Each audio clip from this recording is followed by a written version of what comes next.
Terus kemudian terima kasih Bu. Game-nya menyegarkan, penuh makna dan bisa diterapkan ya esensi dari di balik game itu seperti apa. Tanpa berpanjang lebar, kita masuki sesi utama kita. Untuk 2 dan 4 akan dipersilakan kepada Bapak Andri. Terima kasih.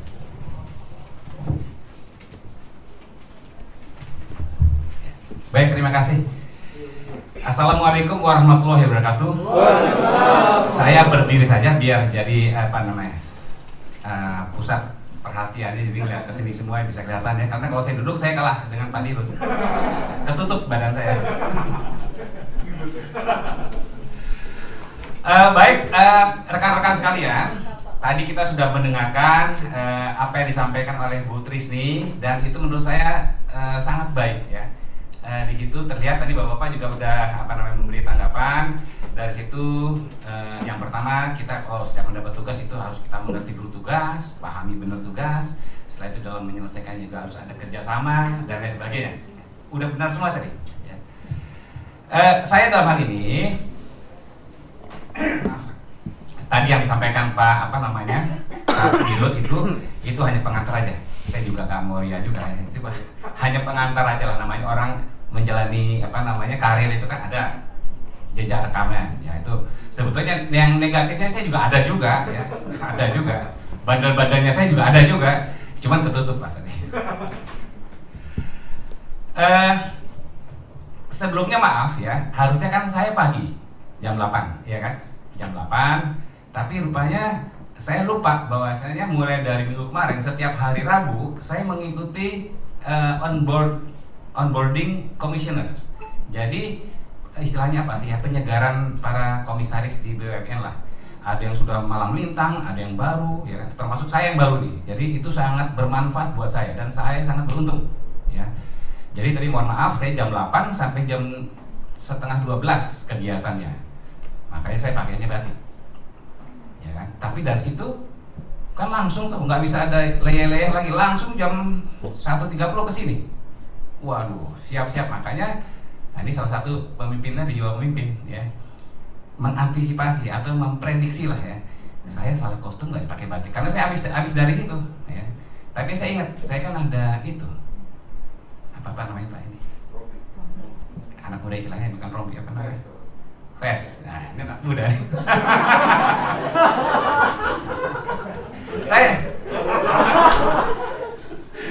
Jadi saya ada face itu di mobil. Warna hitam di face saya juga kebetulan CDSS Pak. Ya, jadi sekalian pamer juga dengan Pak Dirut.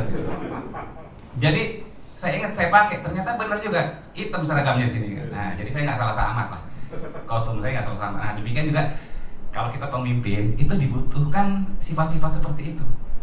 Jadi dalam situasi di bawah tekanan kita tetap tenang, berpikir kayak Pak Dirut, realis. Jangan begitu kita, kalau normal-normal aja gampang, semua orang bisa. Kita berpikir benar, tapi situasinya normal, semua bisa, ya Bu ya.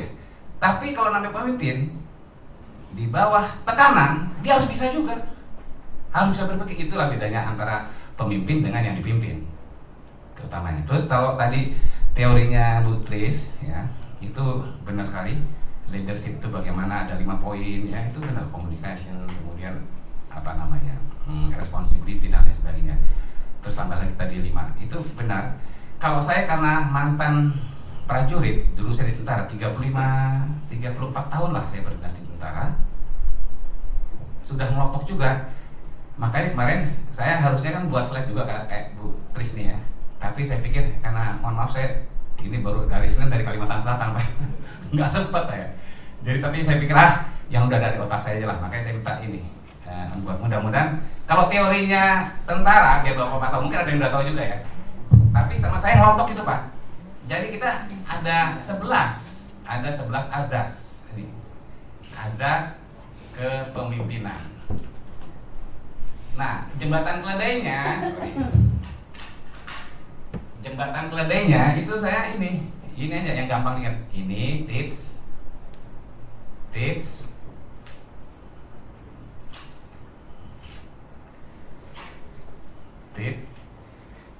WAPS, GBL di sini. Nah, 1, 2, 3, 4, 5, 6, 7, 8, 9, 10, 11. Yang T itu takwa.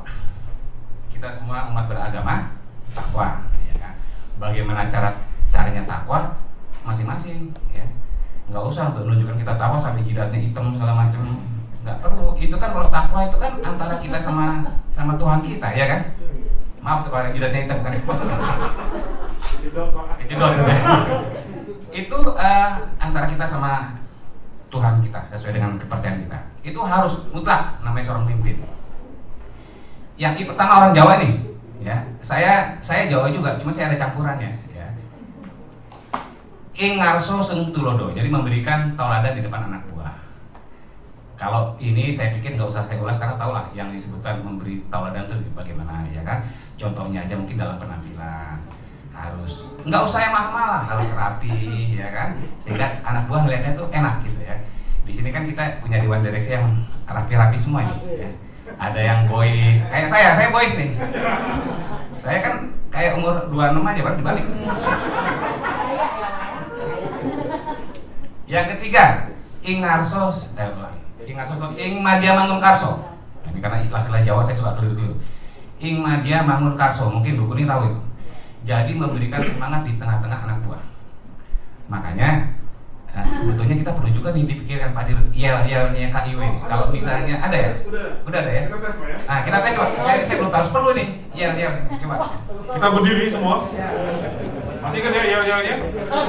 Kalau saya sebut KIW apa? Jaya, jaya, jaya. Kalau saya sebut KI Winners, bisa, pasti bisa, luar biasa, yes. Wah. Yes, Boleh coba. Siap?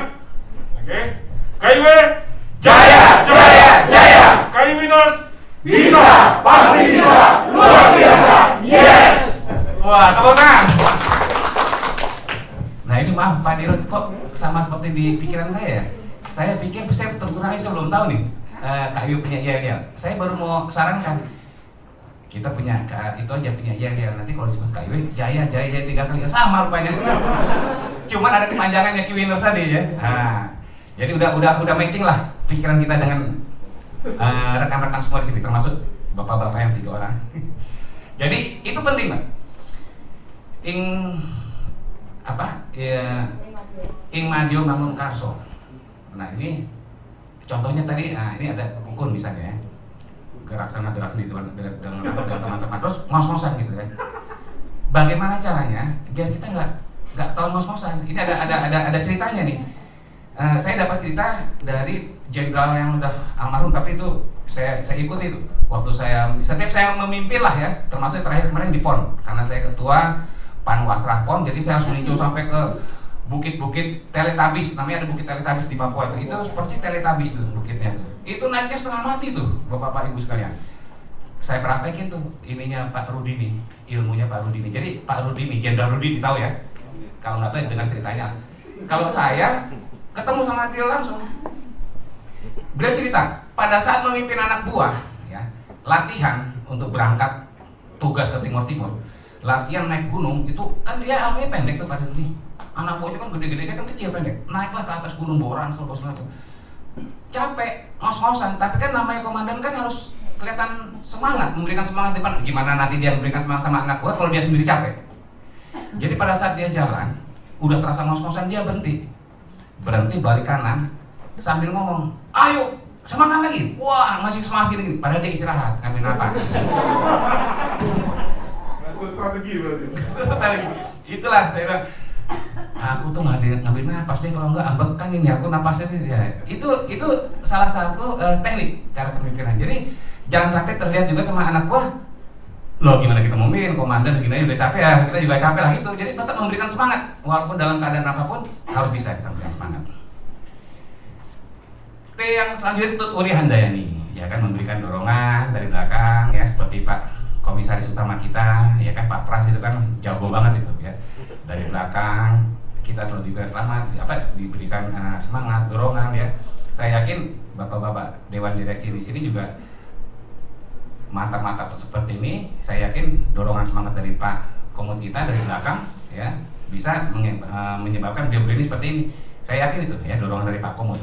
Jadi seperti itu ya, dari belakang memberikan semangat. Kemudian W-nya itu waspada purbawisesa. Waspada purbawisesa sebagai pemimpin kita harus mengawasi, waspada, mengawasi anak buah dan menegur anak buah. Jangan takut. Ada pemimpin yang takut sama anak buah, sama bawahan lah. Negor takut. Jangan takut. Tegur aja, kalau salah tegur aja. Ya, itulah gunanya kita sebagai pemimpin. Tegur aja, misalnya, oke, Anda bagus pekerjaan begini, tapi Anda di sini kurang, di sini begini. Itu harus dilaksanakan. Makanya kalau di tentara Bu Trisni, istilahnya apa sih kalau bahasa Jawa tuh, apa ya? Yang ketok itu loh, jadi ilmunya ilmu kelihatan gitu, yang sehari-hari kita laksanakan kelihatan gitu loh. Nah makanya ini 11 ini setelah kita analisis, ini yang hari-hari yang kita hadapi nih, sehingga kita nempel nih. Ini tadi waspada purbawisesa tuh waspada dalam setiap pengawasan, kemudian berani negur kalau ada kekeliruan di bawahan kita. Ambek Parama Arta itu apa namanya? Ambek Parama Arta itu ini bisa memikirkan mana kira-kira yang mendahulukan yang penting, yang prioritas. Kan kita banyak tugas nih, tugas-tugas kita. Nah kita harus bisa tuh Pak sebagai pemimpin, kira-kira yang penting yang mana yang kita laksanakan dulu. Nah itu seorang pemimpin harus bisa menentukan seperti itu. Ini waspada purbawisesa. Kemudian ambek Parama Arta, ya. Ambek Parama Arta ini juga mana yang bisa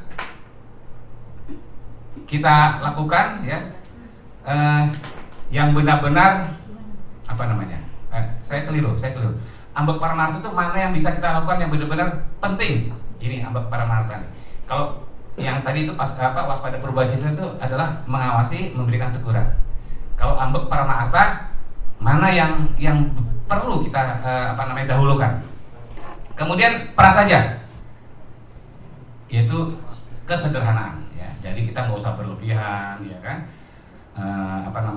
Istilahnya kalau dengan kita bisa memperhatikan kesederhanaan kita, yang kita pimpin itu nanti merasa dekat dengan kita.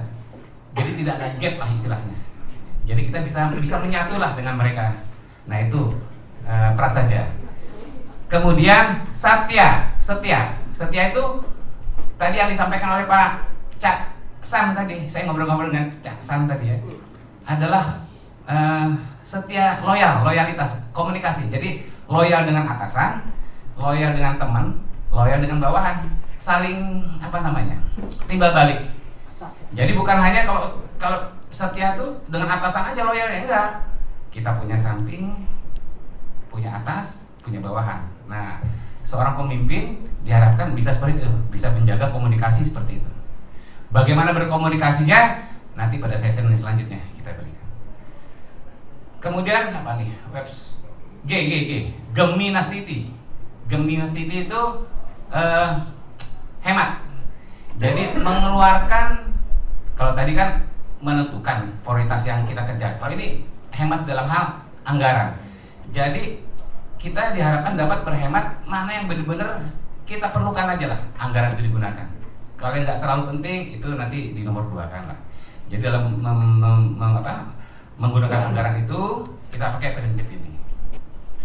Kemudian belaka itu adalah keterbukaan. Jadi kita sebagai seorang pemimpin berani berbicara apa adanya. Dalam arti kata apa adanya benar ya. Kalau misalnya ada hal-hal, karena memang ada batasan-batasan tuh. Kalau ada hal-hal yang memang bukan, kita bisa melihat ini levelnya bagaimana nih, ya kan? Berbicara ke ini begini, berbicara dengan level angkatan begini, dengan bawahan begini. Tapi kita tuh bicara apa adanya, sesuai dengan levelitas. Kemudian terakhir legowo. Legowo adalah apa ya? Keikhlasan. Ya. Keikhlasan misalnya pada saatnya kita menyerahkan tugas kita kepada pengganti kita ikhlas. Ya. Jangan nanti, wah ini dia kan bisa menjadi itu gara-gara saya, apa dan lain sebagainya lah ya. Itu nggak ikhlas. Kalau memang udah waktunya ya, silakan. Ya. Seperti Pak Dirut nih, ikhlas melepaskan Dirut sama Pak Yusuf, ya karena udah jadi Dirut ya. Jadi itu maksudnya demikian ya. Jadi keikhlasan itu di tentara itu 11 itu. 11 azas kepemimpinan namanya. Saya pikir tadi dengan yang disampaikan Bu Tini sama aja ya. Hanya kalau di kita ini lebih lebih kepada kegiatan-kegiatan yang kita laksanakan setiap hari yang pasti ketemu. Nah, selama 34 tahun saya berdinas di tentara, ini pegang terus sama saya. Dalam aplikasinya banyak. Ini mungkin salah satunya yang bisa saya sampaikan kepada teman-teman semua. Saya juga udah ngobrol-ngobrol sama Pak Dirop waktu itu, sekarang Dirut ya. Jadi contohnya misalnya begini Pak. Ya ini agak ada ketakwa juga, tapi juga ada ambek parama artanya. Jadi saya waktu itu pangkat saya kapten. Gaji kita saat itu ya, saya masih ingat gaji saya itu sekitar 150.000. Tapi itu gaji sebulan loh. Tapi itu dulu cukup untuk sebulan. Untuk sebulan cukup kalau kita tinggal di hutan maksudnya. Jadi gaji 150.000 itu dalam 3 minggu habis. Ya kan? Walaupun kita udah hemat tapi cukupnya tinggi. Tapi gimana? Negara hanya bisa memberikan gaji seperti itu. Waktu itu kapten Pak saya. Untung saya tinggalnya di hutan, itu makanya bisa 3 minggu. Saya nggak habis pikir kalau saya tinggal di Jakarta. Makanya kenapa zaman dulu itu kalau kita lihat tentara itu bisa semena-mena. Wah, kesini nggak bayar, kesana nggak bayar, ya kan? Minta fasilitas karena gaji dia nggak cukup. Nah, jadi ceritanya gaji saya 150.000, 3 minggu selesai. Saya nggak habis pikir, nggak habis hilang akal saya. Jadi pada saat saya bujangan nggak ada masalah. Bujangan kan nggak ada masalah, ya. Begitu saya keluarga, nah ini untungnya saya tuh senang pelihara ayam. Jadi saya pelihara ayam, ya. Kemudian di sana kan di hutan tuh kita di samping rumah kita tuh bisa ditanam apa? Daun katu, ya kan. Dulu subur banget tuh, daun katu ada manfaatnya juga buat ibu-ibu menyusui. Nah, jadi biar subur lah asinya kan. Jadi saya pikir otak saya, wah kita nih tentara kan, kalau beli susu istilahnya susu kaleng itu, wah duit dari mana kan? Mana di hutan susah juga. Ya udah, tanam katu. Ya. Jadi strategi saya, begitu 3 minggu selesai, saya seminggu kemudian motong ayam Pak. Motong ayam, makan telur ayam ada ya. Jadi terbalik. Kalau udah saya makan ayam itu tandanya udah nggak ada duit. Kalau orang kan makan ayam, wah ini kebalik. Kalau udah motong ayam tandanya nggak ada duit. Jadi udah masuk minggu keempat itu potong ayam. Dalam 1 minggu bisa 2-3 kali motong.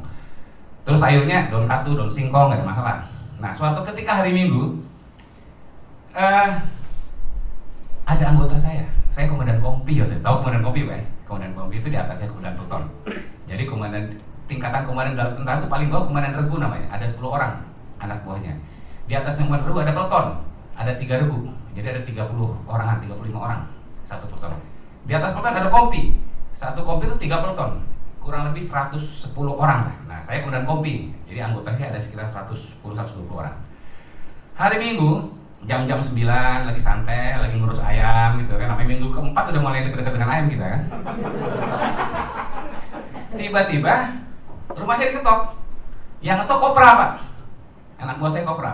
Mukanya tuh sedih. Waduh komandan, ada apa? Tenang. Duduk, saya bilang, duduk.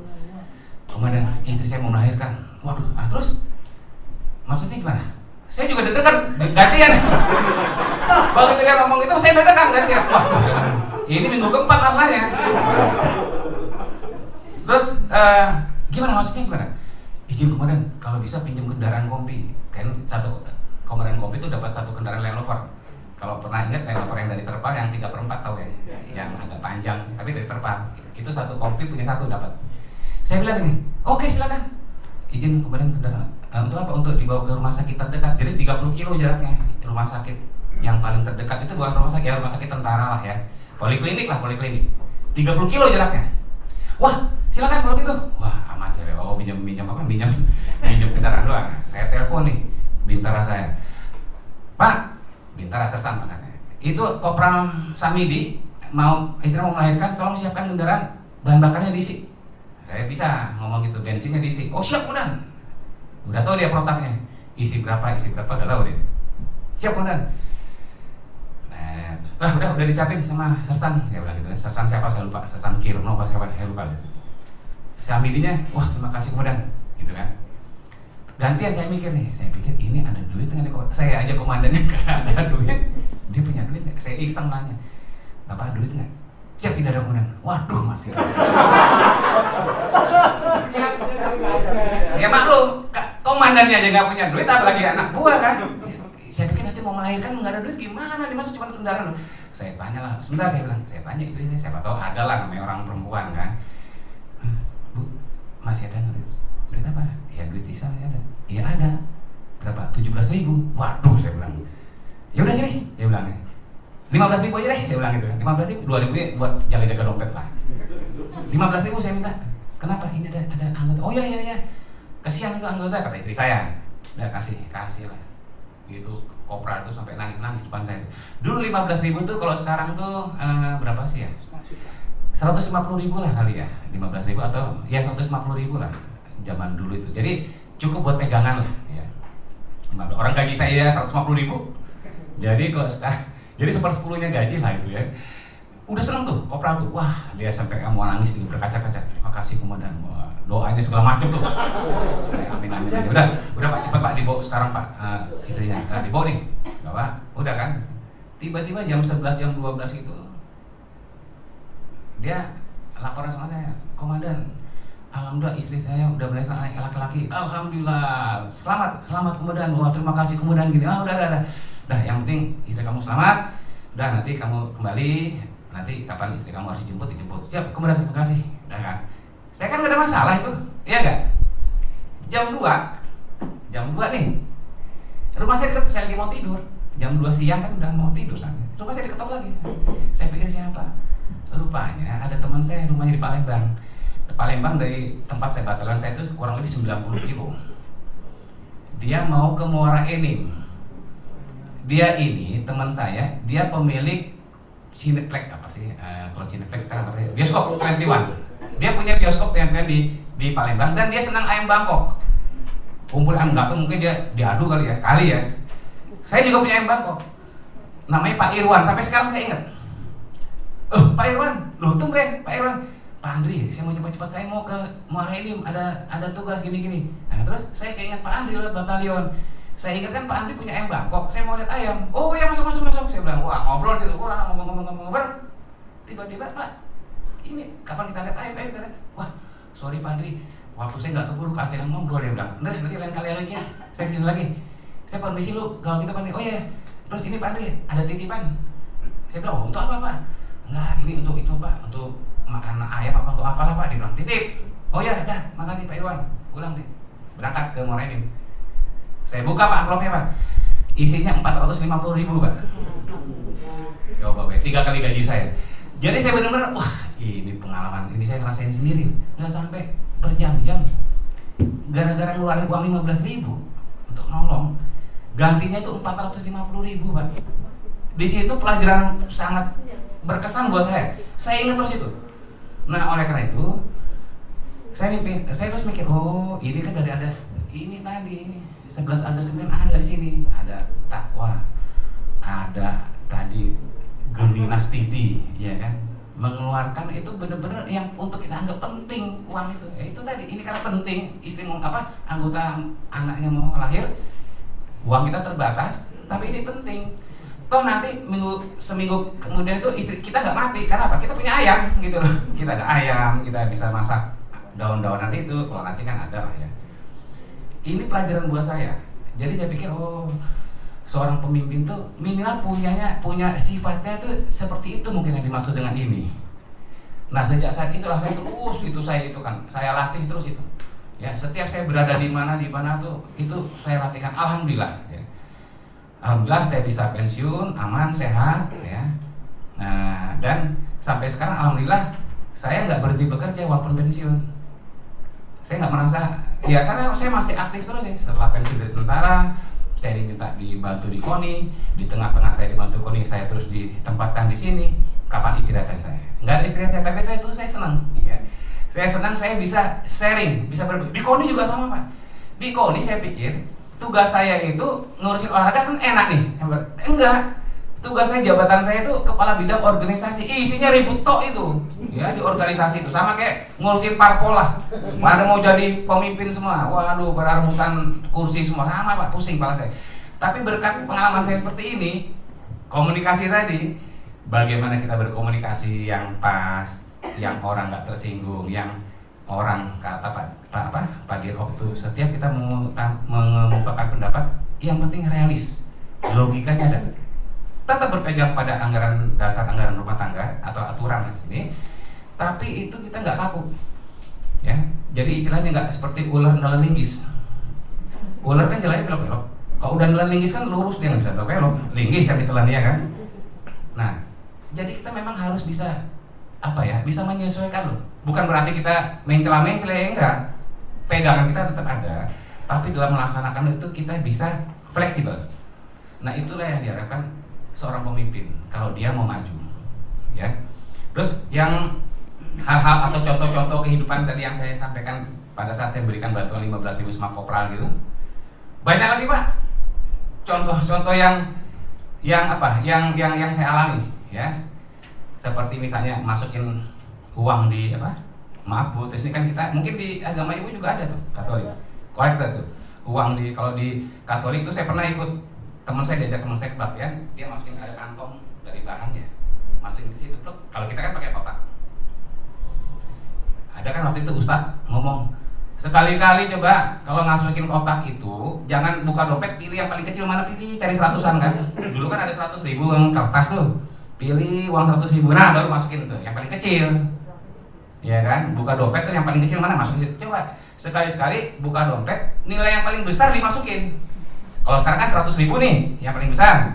Buka dompet nih, masukin kotak amal tuh di masjid pas sholat Jumat. Masukin aja, berani nggak Bapak? 100.000, masukin, terus. Coba, cak coba. Ini 200. Kalau cobaannya bukan kayak ya kan? Cobaannya kayak ini, kalau pas kita lagi mepet, saya waktu itu kan jadi siswa sesko itu kan sekolah itu namanya sekolah kan duitnya pasti nggak ada lah, ya kan, uang sekolah namanya. Tinggal keluarga saya taruh di Jakarta, sekolah di Bandung. Jadi setiap hari Jumat itu sore pulang kuliah, nanti hari Minggu sore berangkat lagi dari Jakarta ke Bandung dan naik bus. Dulu masih ada bus, ya kan. Dulu kita belum punya mobil Pak, masih mayor tuh mobil, belum lah, tentara tuh zaman dulu kan. Saya gitu, pas lagi sholat Jumat lewat nih, dulu kan yang paling gede 50.000-an belum ada, 20.000 ada. Datang korek, saya buka nih. Dulu bus harganya Jakarta Bandung 6.000 Pak, saya masih ingat. Jadi di sini saya ada 20.000-an, satu Pak, ada 5.000-an, ada 1.000-an. Itu kalau dijumlah-jumlah, kalau nggak salah ada sekitar 25 atau 30 lah, 25 atau 32 lah. Hitungan saya gini, saya pulang naik bus 6.000 kali 2, 12-an, 12.000 untuk bus. Kemudian untuk hari Sabtu Minggu saya bisa dengan anak-anak saya di Jakarta, 20.000 kalau kita nggak kemana-mana cukup lah, paling mau kemana gitu kan. Zaman itu mayor pangkat saya. Pas saya buka gini Pak, saya hitung-hitung, wah 32 gitu ya. Kalau saya masukin 20.000, sisa uang saya 12.000, pas banget ini untuk ongkos pulang pergi Jakarta Bandung. Tapi saya pikir saya di Jakarta juga nggak kemana-mana juga kan. Anak-anak saya masih umur 5-3 tahun lah, ada 2. Yang sekarang dua-duanya udah jadi istrinya sahabatnya Pak Dirut. Yang satu di Australia, yang satu di Jakarta. Saya tertantang Pak. Ini bener, ini merinding kalau saya cerita ini. Saya berkali-kali juga cerita sama Pak Dirut. Tertantang. Saya mau kasih 1.000. 1.000 lohis lah ya, gede juga tuh 1.000. Apa 20.000 nih? Tapi kan saya tertantang Ustadz. Sekali-sekali berani coba. Yang ditantang itu berani lah saya ras. Masuk ambil yang 20.000, masukin cepret. Dah terserah nanti pulang naik bus. Balik pulang pergi naik bus 12.000 ada lah duit pas ya. Dah. Ceritanya udah selesai Jumat. Terus ada kuliah sebentar, terus pulang nih. Pulang saya bawa tas biasa lah, di depan pintu gerbang Sespa, tahu Sespa Pak ya? Di Bandung, Jalan Gatot Subroto. Pas saya keluar pintu gerbang, tiba-tiba ting ting lewat di mobil. Dosen saya, senior saya. Kalau dosen itu kan udah pangkatnya udah letkol lah, udah jabatan dandim, udah pasti duitnya banyak. Dia mau pulang jalan. Dia naik mobil Eterna yang itu loh, Eterna yang DOHC tuh yang putih dulu tuh, ada yang warna putih. Itu baru tuh. Itu tahun 95. Wah, mobil baru deh. Ding ding. Wah, sombong lagi. Pas saya buka, dia buka kaca. Dari mau kemana? Oh, siapa Mas? Wah, dia orang Cijantung deh, karena dia lu komandan di Cijantung. Terus dandim di Jakarta Selatan. Namanya Mas Laksono, udah meninggal, udah almarhum sekarang. Mau kemana, Dri? Pulang Mas. Udah ikut, dia bilang. Waduh, terima kasih Mas. Alhamdulillah. Saya dalam hati saya gini. Ini rezeki saya nih, aman. Jadi aman nih duit saya nih. Saya bilang gini, Mas, ya nyetir saya aja Mas. Mas biar di samping, gitu kan. Masa saya udah nebeng, Mas jadi supir. Oh iya udah. Tapi pelan-pelan, mobil baru nih Dri. Oh siapa? Begitu saya coba, nama emisi, waduh larinya Pak. Itu kayak mobil balap tuh. Dulu kalau nggak salah, tol udah ada tol. Saya lewat dari puncak tuh, terus masuk tol. Wah, saya terus bilang, pelan-pelan, mobil baru nih pelan-pelan. Enggak, masih enak mobilnya Mas. Sampai lah di Kampung Rambutan. Dia kan pokoknya jantung. Deh, lu turun sini. Saya turun sini aja Mas. Kampung Rambutan saya naik itu aja. Naik apa namanya? Kalau di Jakarta Metro Mini ya. Saya naik motor mini aja Mas. Langsung Mas, udah Cipete ada tuh. Oh iya, nggak apa-apa Dri. Udah Mas, udah. Terus dia bilang, tunggu. Kamu kan siswa, dia bilang. Saya kasih amplop sama dia. Saya nggak tahu kapan dia nyiapin, saya nggak tahu. Kasih amplop aja. Wah Mas, makasih Mas. Kalau sama senior sih, nggak usah basa-basi. Kalau sama yang Pak Irwan tadi saya basa-basi. Karena kan teman dia, ya kan. Kalau sama senior sebelum dia sampai kita udah kita ambil lah. Kan? Ambil. Wah, terima kasih Mas. Saya bilang ini dia, ini namanya senior yang baik sama junior nih gini. Saya bilang inilah. Wah, saya puji-puji. Wah, udahlah biasa aja nanti dia, Bang. Sampai di Metro Mini, saya duduk nih dapat nih. Saya buka tuh amplop 500.000 Pak. Saya udah dalam hati saya, dua kali ini saya nih kayak begini. Padahal saya nggak mikir loh. Waktu masukin itu, saya nggak mikir. Saya hanya mikir, saya ditantang. Masa nggak berani kamu tuh nggak akan pernah rugi. Masukin aja yang ada yang paling besar di dompet, nggak usah ragu-ragu. Percayalah dia bilang itu. Ternyata nggak berapa lah. Sorenya tuh bawain. Kemarin waktu yang dulu juga gitu sama. Dan masih banyak lagi cerita kayak gitu. Ya. Selanjutnya cerita yang ini tadi apa? Contoh yang apa ya? Apa saja? Gemi tadi waspada. Gemi belakang. Apa sih yang masuk ke waspada purba? Yang setia, loyal. Nah, loyal nih. Begini, ini ada cerita lagi loyal nih. Saya lulus dari Defense Strategic Studies. Ini setingkat Lemhanas kalau di kita, tapi Lemhanasnya di Australia. Setelah selesai pendidikan ini, kan kata orang Lemhanas itu udah pasti bintang lah, jenderal udah pasti lah di tangan lah. Tinggal nunggu waktu aja lah. Benar. Tahun itu yang sekolah di luar itu yang ada di Amerika, di Australia, ada di Cina, ada di Korea Selatan, ada di Jepang. Terus dicampur dengan yang lulusan Lemhanas di Indonesia. Ada 13 orang kita lulusan Lemhanas, baik di dalam negeri maupun luar negeri. Kumpullah di Mabes AD. Kumpul nih kita. Dikumpulin sama Aspers. Kalau di sini ya Bu Yati lah, dikumpulin sama Bu Yati ya. Kumpulin, dikasih nasihat. Sekarang kamu udah lulusan Lemhanas, baik di luar negeri maupun dalam negeri. Ibaratnya kamu mau ke Surabaya, kamu sudah punya tiket mau naik kereta api dari Gambir. Tapi jangan mentang-mentang kamu punya tiket, kamu datang stasiun tidur, ketinggalan kereta kamu, ya kan? Jadi maksudnya, walaupun kita udah lulus Lemhanas, jangan kita terus santai-santai, enggak. Masih harus semangat kerja, tantangan yang lebih besar banyak gitu loh. Jadi sekarang kamu cuti 2 minggu, setelah itu kamu kembali ke sini, tunggu perintah. Wah, cuti kita, cuti. Kamu nggak usah nanya-nanya mau dapat jabatan, nggak usah minta-minta jabatan, nggak usah. Nanti ada sendiri, gitu. Karena kamu punya tiket tadi, udah punya tiket sekolah lulusan Lemhanas. Kita cuti, pulang dari cuti Pak. Dari 13 orang itu keluar SK-nya menjadi paban apa? Tapi jabatan kolonel, kan kita kolonel semuanya. Menjadi paban itu ada 5 orang. Saya termasuk yang 8 orang. jadi belum dapat SK. Jadi 13 udah 5 udah keluar SK-nya. Ya udah kita di situ aja. Di mana? Di SWAT. Kerjanya apa? Ya nunggu aja. Istilahnya kita bilang korlantas. Maksudnya bukan kor lalu lintas, kor lantai atas. Karena ditaruh di angkatan darat tuh di lantai paling atas, Pak. Itu ruang satu blok gini kayak gini, ya tugasnya baca-baca koran atau juga kor baca-baca koran gitu. Baca koran, nanti kira-kira jam 10 pagi, kan datang jam 7 tuh. Jam 10 udah izin geser pindahin mobil di parkiran, pindahin dari kantor ke rumah maksudnya.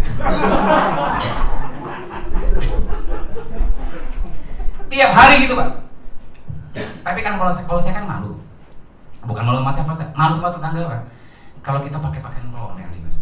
Jam pagi-pagi berangkat. Jam 11 jam 12 pulang, malu sama tetangga. Itu Bapak kok pulangnya jam 10 jam 11. Makanya saya nggak pernah pindahin mobil tuh. Begitu selesai udah jam 10, saya datang ke teman-teman nih. Ngobrol-ngobrol, bantu-bantu tugas gitu ya. Kalau misalnya teman-teman lagi kan teman-teman saya ada juga yang dinas, yang ngejabat. Saya suka ngobrol-ngobrol, nanti totonya kamu bisa bantu ini nggak? Oh iya, sini saya bantu gitu loh. Nah, bulan kedua turun lagi, Pak. Turun lagi 3 orang dapat SK. 8 dikurang 3. Tinggal berapa? Saya termasuk yang 5. Terus saya bilang, oh kan kata orang harus sabar, ya kan? Sabar aja gitu. Yang lain gini, sorry Dri, berangkat duluan nih. Itu rasa dongkol banget gitu. Banyak lagi lah, sorry. Gue sebetulnya masih pengen di sini, cuman karena ada SK gini terpaksa gue harus. Mulai tuh, itu biasalah kita ledek-ledekan gitu kan, teman satu angkatan. Berangkat tuh, saya termasuk 5. Saya pikir, sabarlah kita, ya udah nggak apa-apa lah. Mudah-mudahan nanti tenang aja, Pak. Dan kita didampingi ada satu PNS, pendamping kita, ibu-ibu namanya, Bu Yayu. Saya masih ingat namanya, Bu Yayu yang suka ngabsenin kita. Pak, tenang aja Pak, udah rezeki nggak akan kemana. Iya Bu, udah Bapak di sini aja tenang Pak. Ya. 1 bulan kemudian keluar lagi 3 pengumuman SK mulai ada yang turun hari ini. Waduh, kita semangat. 3 orang turun, tinggal 2 kan. Saya termasuk yang 2, Pak. Dengan teman saya Bambang Hermanto namanya. Nah, di situ mulai seuzon mulai muncul nih. Iya kan pasti dong. Ini saya ada kasus, jangan-jangan kasus saya dulu. Yang dulu kasus saya muncul lagi, jangan-jangan wah. Jangan-jangan dulu itu saya begitu. Wah, kecatat nih. Jangan, wah, udah mulai macam-macam nih. Bu Yayu ngomong, "Pak, dulu waktu itu kebetulan Wakasatnya Pak Budiman. Tahu ya Pak Budiman? Terus jadi kasat beliau. Pak, waktu itu Wakasat sekarang Pak Budiman sampai 1 tahun Pak sendirian di sini. Kenyataannya jadi Wakasat." Kata si Bu Yayu. Saya bilang Bu Yayu, "Bu, Pak Budiman kan Adi Makayasa, iya kan? Adi Makayasa tuh juara 1 lulus akabri lah. Itu kan dia Adi Makayasa. Kalau saya kan Adi makan kentang lah Bu. Ya, saya biasa-biasa aja. Kalau dia memang hebat lah. Ya siapa tahu kata Bu Yayu ya kan nggak Pak, nggak ada salahnya Pak. Oh iya Bu benar. Berdoa aja Pak. Oh iya benar. Jadi saya tinggal berdua. Bayangin aja tuh rasanya kayak apa. Tapi saya tenang lah kan, tetap tenang. Terus saya pikir daripada saya jam 10 tadi tidak pindahin mobil, mendingan saya main ke teman-teman saya. Benar, dapat tugas dari Pak, pernah jadi pangdam di sini nih, orang seni. Pak siapa sih, lupa saya namanya. Pernah, bukan Pak siapa, lupa. Baru-baru ini dari pangdam sini, tapi senior dia, senior saya. Dia waktu itu asrena dia ngeliat saya, "Bre, kamu?" "Iya Pak, saya habis lulus ini." "Oh ya wis, kalau gitu kamu saya kasih tugas mau nggak? Jadi kayak komite gitu Pak, ada kerjaan ini, kamu nggak masuk?" "Oh, dengan senang hati Pak. Yaudah kamu saya tugasin ya, besok kamu rapat di Kemhan." "Oh iya Pak." Jadi ini saya itu lumayan kan, walaupun nggak ada apa-apa sih, paling uang hadir rapat aja lah, lumayan lah, dapat 250.000, kalau rapat itu uang bensin lah lumayan. Nggak taunya bener, sebulan kemudian turun tuh 2 orang itu. Yang lainnya tadi yang dapat jabatan SKS itu jabatan kolonel semua, ya kan? Kolonel papan di sini, jadi asisten di sini, jabatan kolonel. Begitu yang 2 orang turun, jabatannya langsung bintang Pak. Jadi berapa bulan tuh? 4 bulan Pak, 4 bulan ya. 4 bulan saya ketinggalan dari teman-teman. Kita berdua nih langsung bintang 1 jenderal Pak, jabatannya. Saya dapat di asisten deputi di Kemenko Polhukam bintang 1 yang ngurusin masalah perbatasan. teman saya Bambang Hermanto jadi kepala staf Garnisun Jakarta bintang 1. Begitu dapat itu saya dipanggil, Dre, kamu dapat bintang 1 Dre. Begini cerita dia. Terus saya bilang, Pak, ada pertanyaan nggak? Ada Pak. Itu Kemenko Polhukam apaan Pak? Kamu mau nggak? Kalau nggak mau banyak yang lain nih. Bukan nggak mau saya. Saya nanya Kemenko Polhukam itu apa? Karena kan saya nggak pernah tugas di luar tentara kan. Kemenko Polhukam itu dia bilang itu kementerian koordinasi yang mengkoordinasikan semua kementerian. Nanti begini kamu tugasnya di perbatasan. Kamu kan backgroundnya kamu sekolahnya di luar negeri terus nih. Ya kamu bisa lah nanti bernego dengan perbatasan dengan Malaysia, dengan PNG, dengan Timor Leste. Kamu kan udah background kamu udah mumpuni dia bilang. Biar kamu bisa melakukan perundingan. Oh oke Pak. Terus ya kamu nggak lama di sana, 2 tahun nanti ditarik. Itu batu loncatan aja. Ternyata saya sampai pensiun bukan batu loncatan. Itu saya loncat-loncat di batu. Tapi ada hikmahnya ya. Ada hikmahnya begini. Ketika saya di Kemenko Polhukam, pangkat saya bintang 1, ya, saya bisa mengenal teman-teman di luar tentara dan saya bisa berinteraksi. Pemikiran mereka seperti apa? Seperti kita di sini. Saya bisa menyesuaikan gitu. Selama ini kan saya tahu ya tentara kalau udah A gitu kan. B, udah nggak akan kemana-mana. Ternyata di kementerian lain nggak begitu. Walaupun itu A, bisa aja dia jadi C, jadi B, bisa gitu loh. Jadi dan yang lebih enaknya lagi di sana, saya punya teman banyak. Gitu. Terus saya di sana jabatan saya memang di Polhukam terus, tapi saya tour of duty ya. Jadi setelah saya jadi Asdep, nah ini ada lagi pengalaman lagi nih. Bintang 1. Kita ada 5 orang Pak, bintang 1 yang dari tentara di Kemenko Polhukam. Yang duluan datang ke sana saya sendiri. Makanya saya di sana sendirian tengah ingat karena saya tentara sendirian. Tiba-tiba nggak lama kemudian setahun berikutnya datang 4 orang di bintang 1. 2 teman saya satu angkatan, yang 2 lagi kakak liting saya. Tapi kebetulan 4-4-nya infanteri nih Pak. 2 Kopassus, 2 infanteri biasa, Kostrat, 1 saya cavalry. Kita berlima, wah enak Pak. Jadi saya semangat nih. Jadi Asdep, setahun saya sendirian, tahun kedua ada teman-teman. Nah tahun ketiga Pak, tiba-tiba pangdamnya Pak Muldoko dirubah. Bagus juga Pak Muldoko. Itu yang di penugasan di luar jangan terus-terusan, kesian itu. Gantian. Coba gantian yang dari dalam internal kementerian lembaga, yang kementerian lembaga tarik lagi ke dalam. Waduh. Konsepnya begitu beliau, kebijakannya. Wah, kita semangat nih. Rupanya 5-5-nya ini Pak diorientasikan menjadi kepala staf Kodam, Kasdam. Begitu keluar 4 Pak jadi Kasdam semua. 1 di Medan, 1 di Palembang, 1 di Penogoro, 1 di Kalimantan Barat. Kasdam.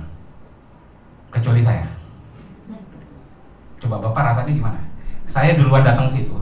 Yang 4 orang ini muncul, begitu ada kebijakan kayak gitu, 4 ini berangkat lagi, saya tinggal Pak. Tapi saya udah punya pengalaman, ya kan? Tenang, waktu lulus Lemhanas kan saya paling belakang nggak tahu jadi jenderal. Yang 12 orang ini masih kolonel. Saya duluan Pak yang jadi jenderal di antara yang lulusan Lemhanas itu. Sekarang begini lagi nih, saya pikir kok saya yang lain menjadi, rupanya saya diarahkan menjadi Kasdam di Jakarta Pak. Karena saya mungkin orang Jakarta, jadi kan Kasdam Jakarta. Tapi karena Kasdam Jakartanya nih nunggu jabatan yang mau diganti nggak jalan, jadi kereta api kan istilahnya gerbongnya lokomotifnya pindah, gerbongnya kan ngikut berhenti karena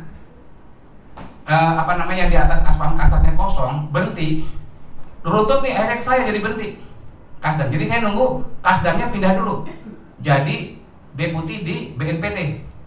Nah deputi BNPT menjadi aspal kasat. Nah nunggu itu aja, kalau itu udah berjalan saya pindah jadi Kasdam. Oh saya dijelasin gitu. Oh ya, kalau saya sih udah siap aja lah Pak, udah terlatih tadi. Bener. Begitu saya nggak sampai sebulan nih, teman-teman saya udah jadi Kasdam semua nih, udah telepon nih. Dre, kapan main ke Kalimantan? Ya. Kapan main ke Medan? Mainlah ke Medan. Waduh, pada sombong biasa lah. Tiba-tiba sebulan kemudian, sesmen ada sesmenko ya. Kan di bawahnya menteri kan sesmen. Nelpon saya sore-sore, Dre, kamu masih mau nunggu Kasdam? Apa kamu mau langsung promosi aja deh. Maksudnya? Saya bilang maksudnya enggak, apa kamu langsung mau bintang 2? Kok bisa begitu? Gimana caranya? Enggak, ini staf ahlinya menteri pensiun rupanya. Berapa? Kamu di antara calon-calon yang ada yang paling memenuhi syarat kamu, Ndri. Tapi masalahnya kan kamu nunggu kasdam. Jadi gimana kamu kira-kira? Apa langsung mau jadi bintang 2 staf ahli? Terus saya bilang gini, Pak, saya udah belajar Pak, pengalaman Pak itu namanya kesempatan Pak, itu nggak 2 kali. Jadi kalau memang ada kesempatan, ya udah itu yang saya ambil Pak. Jadi kamu nggak Pak, ya udahlah deh ambil aja ya. Karena seperti Pak Dirut bilang tuh, kalau kita ingin maju harus ada 3 nih yang harus kita patuhi: kemauan, kemampuan, kesempatan. Itu 3 harus ada Pak. Sekarang saya kesempatan udah ada nih, kesempatan depan mata. Kemampuan saya ada nggak? Ada. Saya lulusan Lemhanas. Kemauan saya ada nggak mau jadi bintang 2? Ada. Sekarang orang masuk AKABRI apa sih tujuannya? Kan jadi jenderal ya kan? Cuman pura-puranya ngomong mengabdi kepada nusa dan bangsa. Tujuan kamu jenderal apa? Mengabdi Pak pada nusa dan bangsa. Padahal tujuannya ingin jadi jenderal. Ya pastilah, nggak mungkin lah. Ya udah Pak, saya mengabdi pada nusa, nggak apa-apa lah. Pangkat saya kapten aja, nggak mungkin. Jadi ini saya pikir ada 3 kesempatan ini Pak Dirut nih. Saya udah di depan mata nih. Kenapa saya tolak nih? Nanti nggak ada lagi. Ya udah Pak, kalau memang itu Pak, itu yang terbaik. Siap Pak saya. Siap kamu ya? Siap. Nggak lama proses itu. Seminggu aja turun bintang 2 saya jadi staf ahli. Gantian saya telepon nih teman-teman. Cak, ya Cak kan biasalah Cak sana. Cak, 5 Oktober sampai datang nggak Surabaya? Oh, saya datang. Dia bilang, saya datang mewakili Pangdam. Oh, datang ya? Oke, kita ketemu semua di sana ya? Oke, saya datang. Ketemu di sana, kaget mereka kan. Ngeliat saya pakai peru bintang 2, mereka bintang 1 semua. Saya bintang 2, wah, syok. Ya, baik-baik. Pas jam 3. Jadi dari pelajaran yang saya sampaikan tadi, bukan pelajaran lah, pengalaman ya lesson word yang bisa kita ambil. Jadi pengalaman itu saya hanya ingin men-sharing aja, memberikan aja bahwasanya seorang pemimpin itu selain kita punya pedoman tadi yang disampaikan Bu Trisni ada 5 ya, kemudian yang saya sampaikan kalau di militer, sebetulnya ini bukan militer nih, untuk kita juga bisa ini ya, 5 ini bukan hanya militer, untuk karena yang ngasih ini juga Pak Sudirman kok yang nyusun itu. Pak Sudirman kan dulu guru SMP ya. Jadi itu kalau kita pegang ya dan kita praktekkan, kita aktualisasikan pada kehidupan kita sehari-hari, insya Allah bisa Pak. Kita jadi pemimpin tuh bisa. Ya. Pemimpin tuh apa sih? Semua ilmu kita punya sama. Ilmu kita ini sama semua. Cuma namanya pemimpin pasti ada kelebihan-kelebihan. Nah kelebihan-kelebihan itulah agak susah memang. Tapi saya yakin bisa kita. Kalau kita optimis, ya kan, terus kita percaya sama Tuhan Yang Maha Esa, percaya sama takdir kita, yakin Pak, kita bisa jadi pemimpin itu, bisa. Oke, itu saja dari saya. Selamat berjuang, ya. Kemudian saya juga saran kepada Pak Dirut, nanti mungkin selain teman-teman yang ada di sini, mungkin nanti para operator dan lain sebagainya ada juga menjadi anggota kita carikan waktu lah. Kita kumpul juga seperti ini, kita sharing juga, kita sampaikan. Kiwi, jaya, jaya, jaya.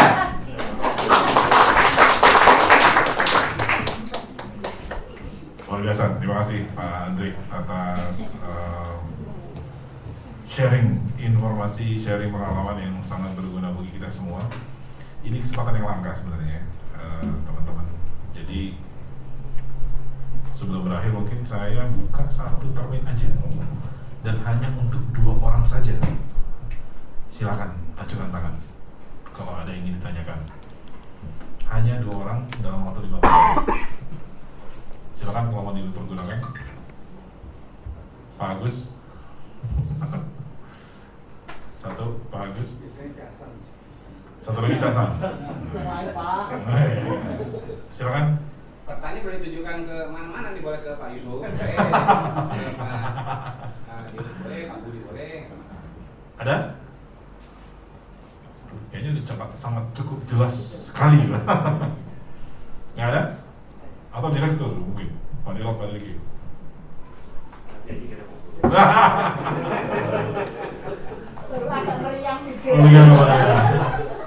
Baik, mungkin itu yang kalau nggak saya bertanya boleh Pak Andri? Boleh. Satu aja berarti. Waktu saya kuliah memang ada insight dari orang yang punya latar belakang militer. Saya sebut aja Jenderal Prabowo Subianto. Dia ngajar mata kuliah kewirausahaan. Jadi pintar nih, dosen saya Renat Kasari. Jadi dia manggil pembicara-pembicara tamu yang bukan teori, praktek. Pak Prabowo setelah pensiun dari militer kan ke Yordania, mulai bisnis. Dan dia mempraktekkan kaidah-kaidah militer untuk diterapkan ke dunia bisnis. Kalau di Cina mungkin ada prinsip-prinsip perang ala Sun Tzu. Nah, itu diterapkan di bisnis, Pak Andri. Nah, kalau konteksnya KIW, di mana kita dapat penugasan Batang, Brebes, dapat 1 triliun hanya numpang lewat, harus dinamika KIT Batang, ada direksi yang diganti segala macam. Nah, ini insan KIW ini, KIWiners ini harus pegang prinsip apa nih dalam menghadapi ini pertempuran real nih Pak Andri. Ini di depan mata, ini dalam baru tadi pagi ya tanda tangan RUP sirkuler penempatan KIW 1 triliun itu sampai dari KITB. Di saat yang bersamaan kita lagi ngejar Pak Gubernur untuk perubahan komposisi. Artinya benar-benar real ini dinamika yang ada di KIW. Nah, mungkin pesan atau amanat apa yang Pak Andri bisa pesankan, titipkan ke kita semua insan KIW. KIWiners itu sebutan buat prajurit KIW. KIWiners itu kalau Mandiri punya Mandirians, kalau Bank BRI punya Brilliance. Jadi dari namanya bukan diplesetin, dimodifikasi. Nah, kebetulan KIW belakangnya kita tambahin inners, jadi winners. Sebenarnya itu adalah semangat juara insan KIW, simbolnya gitu. Kira-kira apa Pak Andri pesan buat kita semua? Silakan Pak. Baik, terima kasih Pak Dirop. Ini memang Dirop kita ini sorry, saya ingatnya Dirop. Masih muda Pak, masih muda. Dirut kita ini didukung oleh Dirop dan Dirku ini, ya. Ini, waduh, mudah-mudahan sih saya nggak keliru ya. Semangatnya nggak disangsikan lagi lah. Ya, semangatnya membara, terus berapi-api. Waduh, saya jadi yang udah tua-tua ini ikut semangat juga. Waduh, saya serasa juga masih umur-umurnya setara lah dengan Pak Dirut. Padahal udah nggak lewat juga nih. Jadi Pak, pengalaman saya itu memang Pak Prabowo itu benar tuh Pak. Beliau itu kan beliau itu sebetulnya militer sejati lah. Ya. Tapi kadang-kadang juga beliau nggak ngomongin dia. Saya itu lebih militer dari militer kalau nggak salah ya. Itu menunjukkan bahwa saking beliau itu militer sejati. Maksudnya begitu ya. Itu hanya kadang-kadang orang kan suka silo-silo ngomong lah. Maksudnya tuh dia tuh benar-benar militer sejati lah. Jadi saya juga pernah jadi anggotanya Pak. Bahkan waktu dulu saya jadi anggotanya dia, beliau pangkatnya Letnan Jenderal bintang 3, saya Letnan Kolonel Melati 2. Saya dikira adiknya Pak. Karena dulu mirip-mirip agak-agak kayak Chinese gitu, mirip putih-putih. Saya dikiranya ini adiknya, bukan siapa. Jadi memang saya salut sama Pak Prabowo itu. Dia itu prinsip ketiganya itu ya, ing ngaso suntulodo ing madio mangun karso itu, memberi semangat di tangan anak buah tuh boleh angkat jempol lah. Dan beliau orangnya smart. Ya. Jadi kalau kita dikasih tugas sama dia, terus kalau kita bisa melaksanakan dengan cepat, kemudian ringkas, masuk akal, itu beliau senang. Saya menjadi salah satu lah ya dari anak buahnya dia yang nggak pernah kena tempeleng. Yang lain kena tempeleng semua. Walaupun udah letkol loh, udah kemarin batalion loh, nggak ada alasan. Tempeleng, belang. Saya untung nggak kena. Karena saya nggak pintar sebetulnya, cuma logika saya main terus gitu. Jadi begitu saya dikasih tugas untuk lahan tidur misalnya, nih saya kasih uang 100 juta. Kamu kerjakan lahan tidur, cari lahan tidur di daerah kamu rubah lahan tidur itu menjadi lahan produktif. Pikirannya udah pakai itu belum? Kasih 100 juta, cepet. Yang ada di saya Pak, saya langsung kerahin anak buah saya. Jadi saya nggak ngambil sendiri. Kerjaan anak buah saya, cari lahan tidur. Ketemu lahan tidur, komandan ini lahan tidurnya, oke. Tanya, kenapa ini jadi lahan tidur? Begini, oke. Cari kira-kira orang yang bisa apa sih istilahnya?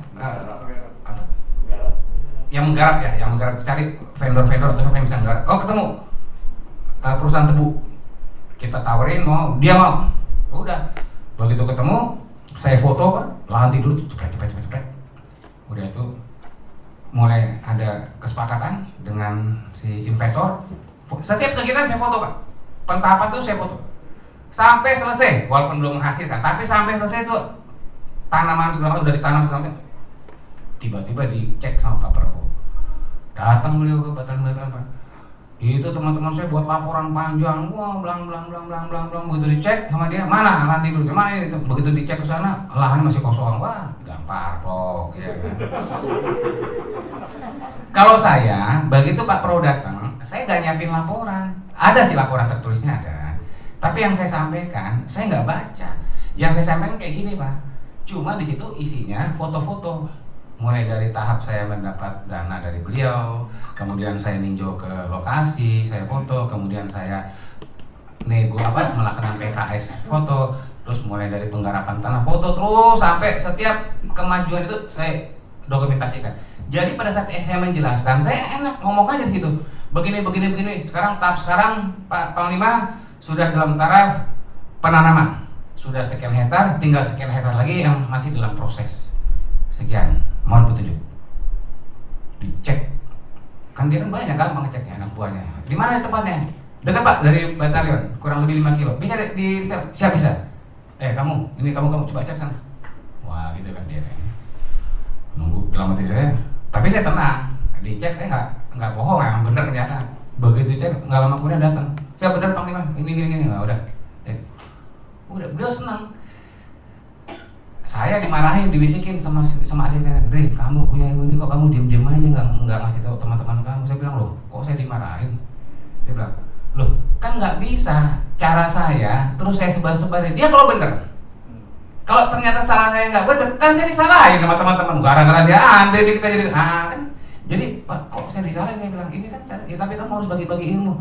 Loh, tapi ya saya siap-siap aja, cuma dalam hati saya aja, karena yang kemarin saya kolonel. Dalam hati saya, karena mereka yang lain digampar, saya nggak digampar gitu kan. Waduh.